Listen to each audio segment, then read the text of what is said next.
আমাকে বাজে বাজে কথা বলেছে, কথা বলার পর তারপরে আমি আমার কাছে দা ছিল, দাটা দিয়ে আমি মেরে দিয়েছি।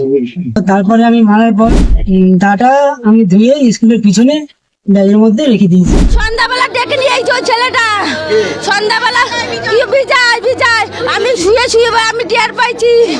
আমি আমার ছেলে কাজ বাজ ভালো করে, এর জন্য আমার ছেলেরা মেরে ফেলাইছে। আমার ছেলেরা ইচ্ছা করে মেরে ফেলাইছে, কাজ বাজ দেয়, পয়সা চায় না, পয়সা চাইলে দেয় না ওদের। ভালো করে মদ খাওয়াইছে, আমার ছেলে মদ খায় না। আমার মার্ডার করছে, ওই জায়গায় মার্ডার করবে। তোমরা এই খাস খবর দিয়া ভুলে যাবে না। বন্ধু হয়ে বন্ধুকে খুন করলো। উত্তর 24 পরগনার বিরাতে নেশাগ্রস্ত অবস্থায় বন্ধুকে শেষ পর্যন্ত বন্ধুই না ফেরার দেশে পাঠিয়ে দিল। এই ঘটনা নিয়ে এখন ব্যাপক চাঞ্চল্য ছড়িয়েছে গোটা বাংলায়। নেশা করলেও যে বন্ধু বন্ধুকে মারতে পারে আর জলজান্ত প্রমাণ আজকের এই ভিডিওতে জানতে পারবেন। এমনকি তার ফ্যামিলির লোক হাউমাউ করে কান্না করতেছে তার সন্তানের জন্য। ইতিমধ্যে সেই আসামি বন্ধুকে কিভাবে মেরেছে সবকিছু স্বীকার করেছে। সত্যি এই ভিডিওটা দেখলে আপনার চোখে আপনি জল ধরে রাখতে পারবেন না। শেষ পর্যন্ত বন্ধুর হাতে মৃত্যু বন্ধু। তো চলুন বাড়তি কথা না বলে ভিডিওতে চলে যাই। মাঠে এসে আসার পর তারপরে আমি দেখি কি যে আমি ওখানে বসেছি, বিড়ি খাচ্ছিলাম। তো বিড়ি খাচ্ছি, বিড়ি খেতে খেতে দেখলাম যে এরা দুজন এসেছে, ওই মঙ্গল আর বিজয়। মঙ্গল আর বিজয় আসার পর ওরা আমাকে বাজে বাজে কথা বলেছে, কথা বলার পর তারপরে আমি আমার কাছে দা ছিল, দাটা দিয়ে আমি মেরে দিয়েছি। তারপরে আমি মারার পর দাটা আমি ধুয়ে স্কুলের পিছনে ব্যাগের মধ্যে রেখে দিয়েছি। মঙ্গলকে। আর বিজয় কোথায় ছিল? বিজয় তখন উঠে পালিয়ে গেছে। কোন জায়গায় ঘটনাটা হয়েছে তুমি দেখাতে পারবে? হ্যাঁ, দেখাতে পারবো। তাহলে চলো। সেদিনকার ঘটনাটা ঘটেছিল, আমি এখান থেকে সকালবেলা ঘুম থেকে উঠে স্টেশনে গেছিলাম। স্টেশন থেকে চা বিস্কুট খেলাম। চা বিস্কুট খাওয়ার পর তারপরে এখান থেকে গেলাম দমদমে। দমদম থেকে ওখান থেকে কাজ করতে গেলাম। তো একজন আমাকে ডাকলো, বললো যে কাজে যাবি? তো আমি বললাম যে হ্যাঁ যাবো। বললো যে, আমি বললাম যে কত দেবে? বললো যে 500 টাকা দেবো। তো আমি বললাম যে তাহলে চলো। তা ওনার সঙ্গে গেলাম আমি সেই ব্যারাকপুর থেকে ওখান থেকে কাজ করলাম। ওখান থেকে কাজ করে এসে ওখান থেকে টিফিন করলাম। ওখান থেকে টিফিন 100 টাকা দিল আমাকে। 100 টাকা দেওয়ার পর আমি ওখান থেকে টিফিন করলাম 40 টাকা টিফিন করে ওখান থেকে আসলাম। ওখান থেকে খেলাম, খেয়ে দিয়ে সারাদিন আমি কাজ করলাম ওখানে। কাজ বাজ করার পর তারপরে আমাকে বিকেল বেলা আমাকে 400 টাকা দিল হাতে। দেওয়ার পর ওনারা ওনাদের মতন চলে গেল। আমি আমার মতন চলে আসলাম স্টেশনে, আমাদের বিরাট প্ল্যাটফর্মে। এসে আমি ওখান থেকে বিরাট প্ল্যাটফর্ম থেকে তামাক কিনেছিলাম। তামাক কিনে আমি ওখান থেকে হোটেল থেকে খেয়ে দিয়ে এসেছি। হোটেলে গেছিলাম, হোটেল থেকে ভাত খেয়েছি, মাংস ভাত খেয়ে দিয়ে ওখান থেকে আমি মাঠে এসেছি। মাঠে এসে আসার পর তারপরে আমি দেখি কি যে আমি ওখানে বসেছি, বিড়ি খাচ্ছিলাম। তো বিড়ি খাচ্ছি, বিড়ি খেতে খেতে দেখলাম যে এরা দুজন এসেছে, ওই মঙ্গল আর বিজয়। মঙ্গল আর বিজয় আসার পর ওরা আমাকে বাজে বাজে কথা বলেছে, কথা বলার পর তারপরে আমি আমার কাছে দা ছিল, দাটা দিয়ে আমি মেরে দিয়েছি। তারপরে আমি মারার পর দাটা আমি ধুয়ে স্কুলের পিছনে ব্যাগের মধ্যে রেখে দিয়েছি। মঙ্গলকে। আর বিজয় কোথায় ছিল? বিজয় তখন উঠে পালিয়ে গেছে। কোন জায়গায় ঘটনাটা হয়েছে তুমি দেখাতে পারবে? হ্যাঁ, দেখাতে পারবো। তাহলে চলো। মোবাইল লক করুন, মোবাইল লক করুন, মোবাইল।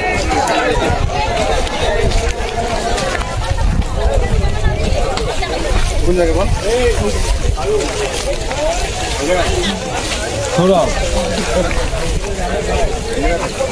কে কোথায় বসেছিল দেখাও তো। বসে দেখাও। বসো। হ্যাঁ, আর কি কোথায় ছিল?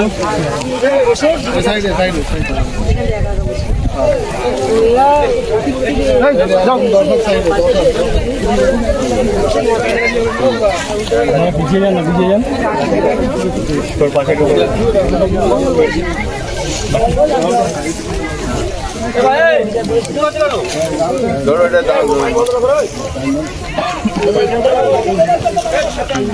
পিছিয়ে যাও।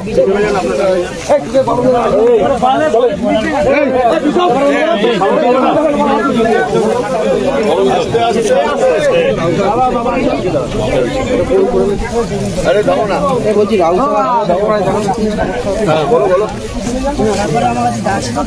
দাটা কোথায় রেখেছিল? দাগে হাতেই ছিল? হাতে ছিল না, বিয়ে গেছিলাম, বিয়ে খেতে খেতে তারপরে দাঁড় হাতে কিভাবে মারলে দেখো দাঁড়িয়ে মারলে না কিভাবে মারলে? বসে কিভাবে মারলে? আমাদের সিভিকাল তো একটা ছেলে একটা পাবলিক ছেলে আরে সিভিক তুই কি কে কোথায় বসেছিল দেখো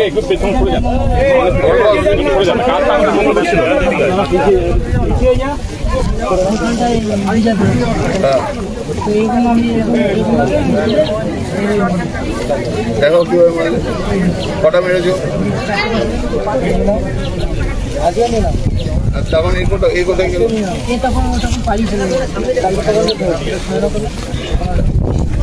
তারপরে এবার দাটা কোথায় ফেললে দেখো, এবার পালালে কি করে, দাটা কোথায় ফেললে?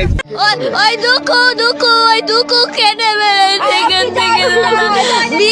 আমার দাদা ঘরে ঘুমিয়েছিল, বাবা দেখে কাজে গেছে, ঘুমিয়েছিল। আর ওকে বিজয় ডেকে নিয়ে এসে চ ভাই মদ খাবো, তুই টাকা দে, কিছু টাকা দে, আমি মদ খাবো, তুই দেখিস কেন, তুই চ।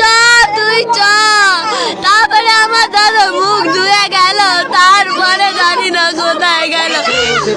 এটা 6:30 নাগাদ হয়েছে, 6:30 নাগাদ আমি ওখানে গেছিলাম, ওখান থেকে দেখি আমার মা এখানে বসেছে, আমার দাদা মার করলে ওই দুঃখ শাস্তি হয় জানো, দুঃখকে দুঃখ শাস্তি হয়। আমার নাম দিবালি সাদা, আমি আমার দাদার বোন, আমি মঙ্গলের বুনু। সন্ধ্যাবেলা ডেকে নিয়ে এসেছে ওই ছেলেটা, সন্ধ্যাবেলা বিজয় আমি শুয়ে আমি টের পাইছি, আমি শুয়ে টের পাচ্ছি, ডেকে নিয়ে আয়, কইছি তাড়াতাড়ি আয়, তাড়াতাড়ি, তো দেরি করতে পারবি না, তুই তাড়াতাড়ি আয়। ও কইছে আমি পরে যাব, মুখ দেবো, আমি ঘুমাইছি, মুখ দেবো। সেই দুটো যাচ্ছি ছেলে, ওই ছেলে আমার ছেলে কাজ বাজ ভালো করে, এর জন্য আমার ছেলেরা মেরে ফেলাইছে, আমার ছেলেরা ইচ্ছে করে মেরে ফেলাইছে, কাজ বাজ দেয়, পয়সা চায় না, পয়সা চাইলে দেয় না ওদের, ভালো করে মদ খাওয়াইছে, আমার ছেলে মদ খায় না, আমার ছেলে মদ খায় না, আমার ছেলে মদ খাইলে একটু নড়তে পারতো, ও ছেলে মদ খায় না, আমার ছেলে মেরে ফেলাইছে, তোমার একটু ছেলেরে দাও, আমার ছেলেরে দাও, আমার ছেলেরে দাও, আমার ছেলেরে দাও, আমার ছেলেরে দাও, আমার ছেলেরে দাও, আমার ছেলেরে দাও, আমার ছেলেরে দাও। কি ওর নাম? বিজয় দুটু বিজয় আর দুটু, ওই আমার ছেলেরা ডেকে নিয়ে আইছে, আমি সেটা বললাম, ডেকে নিয়ে আইছে, ও সেটার পরে টাকা পয়সা, আমার ছেলে কোনো ঝামেলা চায় না, আমার ছেলে কোনো ছেলে ঝামেলা করে না, আমার ছেলে আমার মিনতি সাধক, আমার ছেলের নাম মঙ্গল সাধক, আমার ছেলের নাম। অভিযুক্তদের নিয়ে ঘটনার পুনর্নির্মাণ করল হাবড়া থানার পুলিশ। উদ্ধার অস্ত্র। বীরা রবীন্দ্রপল্লী এলাকায় চলতি মাসের 1 তারিখ মদের আসরে বন্ধুকে খুনের ঘটনায় তদন্তের গতি বাড়ালো হাবড়া থানার পুলিশ। সোমবার ধৃত 2 অভিযুক্তকে সঙ্গে নিয়ে ঘটনার পুনর্নির্মাণ রিকনস্ট্রাকশন করা হয়। এই প্রক্রিয়ার মাধ্যমে পুলিশ খুনের ব্যবহৃত প্রাণঘাতী অস্ত্র ও রক্তমাখা পোশাক উদ্ধার করতে সক্ষম হয়েছে। উল্লেখ্য, গত 1 মার্চ রবিবার রাতে বীরা রবীন্দ্রপল্লী এলাকায় কয়েকজন বন্ধু মিলে মদের আসরে বসেছিলেন।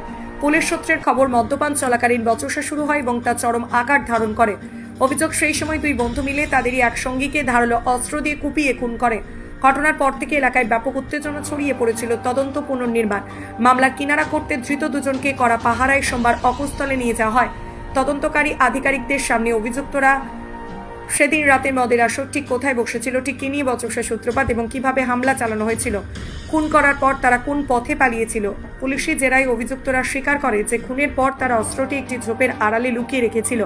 পুনর্নির্মাণের সময় অভিযুক্তদের দেখানো জায়গা থেকে রক্তাক্ত ধারালো অস্ত্রটি উদ্ধার করে পুলিশ। পাশাপাশি ঘটনার সময় তারা যে পোশাক পরেছিল তাও বাজেয়াপ্ত করা হয়েছিল। ফরেনসিক পরীক্ষার জন্য এই প্রমাণগুলো অত্যন্ত গুরুত্বপূর্ণ বলে মনে করছে পুলিশ। হাবড়া থানার পক্ষ থেকে জানানো হয়েছে, ধৃতদের বয়ানে কিছু অসঙ্গতি থাকলেও পুনর্নির্মাণের ফলে ঘটনার ক্রম পর্যায়ে অনেকটাই পরিষ্কার। খুনের নেপথ্যে পুরনো কোনো শত্রুতা নাকি কেবলই তাৎক্ষণিক উত্তেজনা কাজ করেছিল তা খতিয়ে দেখা হচ্ছে। উদ্ধার হওয়া অস্ত্র, পোশাক আদালতে প্রমাণের তালিকায় যুক্ত করা হবে। আজকে পুলিশ আসলো নারায়ণপুর নবপল্লীতে, যে মঙ্গল সাধক নাম করে যে ছেলেটাকে মার্ডার করা হলো, টুকু ওরফে জয়ন্ত, ওকে ওখানে বসে যে কি খাওয়া দাওয়া করছিল তার পরিপ্রেক্ষিতে কি বকাবকি করলো, কি তর্কাতর্কি করলো, তার পরিপ্রেক্ষিতে সঙ্গে সঙ্গে তার যে এবং উপায়ে সে জায়গায় ডেট করে এবং এখন সেই হাবড়া থানা, অটোনগর থানা সমস্ত পুলিশ এবং র্যাব আসার পরে তার কাছ থেকে দা এবং তার জামা কাপড়ের যে রক্তমাখা যে পোশাক সব উদ্ধার করেছে। আমাদের নবপল্লী এলাকার এবং সমস্ত এই অঞ্চলের সমস্ত জনগণ সবার সামনে যে কথাগুলো বললো সবাই সেটা শুনেছে এবং সবাই তাদেরকে দুজনকে দেখাশোনা করেছে এবং পুলিশ এখন তাদের জিজ্ঞাসাবাদ করছেন এবং পরবর্তী স্টেপে যে স্টেপ নেবে আমরা চাই যে দোষী তার উপযুক্ত শাস্তি হোক, ফাঁসি হোক, এই বলে আমার বক্তব্য আমি শেষ করছি। আমার নাম হচ্ছে অরুণ তরফদার, নবপল্লী, নারায়ণপুর নবপল্লী 10 নম্বর বুথে। প্রিয় দর্শক, এতক্ষণ থেকে পুরো ভিডিওটি প্রথম থেকে শেষ পর্যন্ত দেখার জন্য আপনাদেরকে অসংখ্য ধন্যবাদ। পুরো ভিডিওতে দেখতেই পেলেন উত্তর 24 পরগনার বিরাতে এই যে চাঞ্চল্যকর ঘটনা ছড়িয়েছে, এইটার এখন আতঙ্ক গোটা পাড়ায়। একজন সরল সোজা ছেলেকে নেশা করে কিভাবে না ফেরার দেশে পাঠিয়ে দিল সেইটা আপনারা দেখতেই পেলেন, এমনকি তাদের মুখ থেকে শুনতেই পেলেন। এমনকি তারা যে নিজের দোষ সবকিছু স্বীকার করেছে। ইতিমধ্যে পুলিশের হাতে গ্রেপ্তার হয়েছে সেই ব্যক্তিটিও। এই ঘটনায় 2 জন আসামিকে গ্রেপ্তার করে পুলিশ। তবে ছেলের বাড়ির লোক জানিয়েছে কঠোর থেকে কঠোরতম শাস্তি চাই তার ছেলেকে এইভাবে মারার কারণে। সত্যি এইটা যেন গা শিউরে ওঠার মতো বিষয়। আসলে আজকাল বন্ধু বলতেও তেমন কোনো জিনিস হয় না।